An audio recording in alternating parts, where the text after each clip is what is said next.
औद्योगिक नगरी फरीदाबाद में पॉल्यूशन का स्तर लगातार बढ़ता हुआ जा रहा है, जिसकी वजह से ये पॉल्यूशन लोगों के लिए परेशानी का सबब बना हुआ है। और अगर ये परेशानी को अगर मैं दिखाऊं तस्वीरों में तो साफ तौर से आप देखेंगे, देखिए आप देखेंगे ये जो पेड़ आपके सामने दिखाई दे रहा है, इस पर जो जमी हुई धूल है ये भी एक पॉल्यूशन की वजह है। और इसके पीछे की जो वजह सड़कों पर उड़ती हुई धूल की वजह से लोगों को PM 2.5 और PM10 जिस तरह से बढ़ रहा है तो लोगों के लिए काफी परेशानी हो रही है। और आप आसमान में भी देखेंगे तो साफ तौर से अभी सुबह के वक्त जिस तरह से धुंध आपको दिखाई दे रही है, ये धुंध पॉल्यूशन है।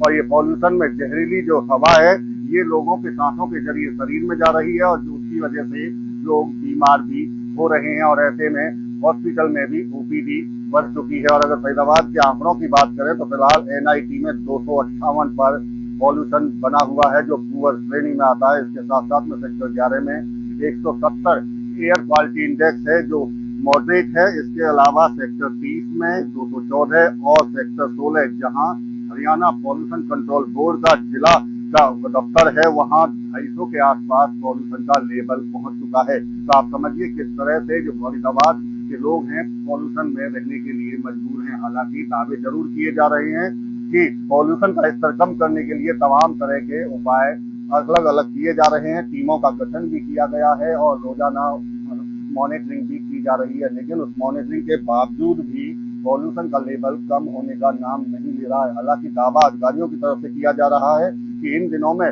पिछले साल 300 के ऊपर पहुंच चुका था और ऐसे में ग्रेड 3 लागू हो चुका था। लेकिन इस बार अभी क्योंकि ग्रेड 2 लागू है और कोशिश यही है कि ग्रेड 3 लागू ना हो। लेकिन देखना होगा कि आने वाले दिनों में क्या ये पॉल्यूशन का लेवल यही रहता है या इससे ऊपर बढ़ता है। लेकिन इस बीच में हेल्थ डिपार्टमेंट की तरफ से भी कहा जा रहा है कि छोटे बच्चे और बुजुर्ग और गर्भवती महिलाओं को घर से बाहर नहीं निकलना चाहिए। और इसके पीछे साफ तौर से वजह यही है कि जो पॉल्यूशन है वो उसका स्तर बढ़ रहा है और सांसों के जरिए जो शरीर में ये हवा जा रही है ये नुकसान करने वाली हवा है। और चूंकि बुजुर्ग और बच्चे और गर्भवती महिलाओं के लिए एडवाइजरी जारी भी की गई है और साफ तौर से यही कहा गया कि जब बेहद जरूरी हो तभी घर से बाहर निकले, नहीं तो आप घर पर रहें। और सुबह शाम की सैर करने के लिए भी डॉक्टरों की तरफ से मना किया गया है, क्योंकि सुबह और शाम के वक्त में जो पॉल्यूशन लेवल है वो ज्यादा रहता है और उसमें लोगों को परेशानी हो सकती है। यानी कि कसरत करने के लिए भी